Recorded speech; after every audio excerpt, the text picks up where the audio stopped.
আসসালামু আলাইকুম। কেমন আছেন সবাই? আজকে আমি আবারও রান্নার একটা ভিডিও নিয়ে আপনাদের সামনে হাজির হলাম। তো রান্না করতেছি দেশি মুরগি মুগ ডাল দিয়ে। এই মুগ ডাল দিয়ে মাংসটা আপনাদের ভাইয়ার আবার অনেক পছন্দ। সকালবেলা বেশিরভাগ সময় দেখা গেছে রুটি দিয়ে এই ডালটা খেতে তার অনেক পছন্দ। আর অন্য চুলায় আমি আলু কষাচ্ছি। আলুটা অবশ্য আমি পাবদা মাছ দিয়ে রান্না করব। পাবদা মাছটা আমি আগেই ভেজে নিচ্ছি। এই আলু দিয়ে পাবদা মাছটা রান্না করলে রাহা আবার পছন্দ করে, কিন্তু রাহা আবার ধনিয়া পাতা পছন্দ করে না, তো তার জন্য মাছের মধ্যে ধনিয়া পাতা দিতে পারি না। যাই হোক, এখন আলু দিয়েই রান্নাটা করতেছি। আর ঢেঁড়স ভাজি করব। ঢেঁড়সটা আমি অর্ধেক কাটছি, বাকিটা কাটতে পারি নাই। এখন বাকিগুলো কাটবো আর একটু ডাল চচ্চড়ি করব।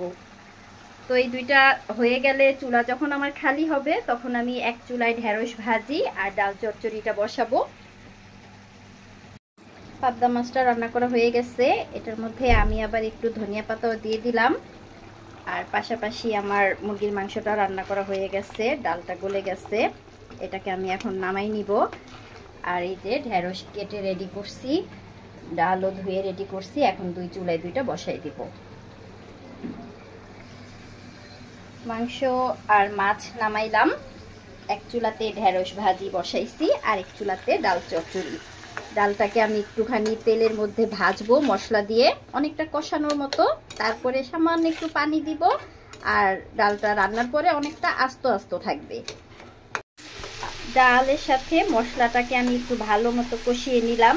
এখানে আমি অল্প একটু আদা রসুন দিয়েছিলাম, লবণ, হলুদের গুঁড়া, মরিচের গুঁড়া। তো সবগুলো দিয়ে ডালটাকে একটু ভেজে নিলাম। আর এখন দিয়ে দিচ্ছি ফ্রোজেন টমেটো। আর একটু কষাবো, তারপরে দিয়ে দিব পরিমাণ মতো পানি। পানিটা একেবারেই কম দিব, যেহেতু এটা ডাল চচ্চড়ি। পানি বেশি দিলে চচ্চড়ি হবে না, ওটা আবার ডাল ভুনা হয়ে যাবে।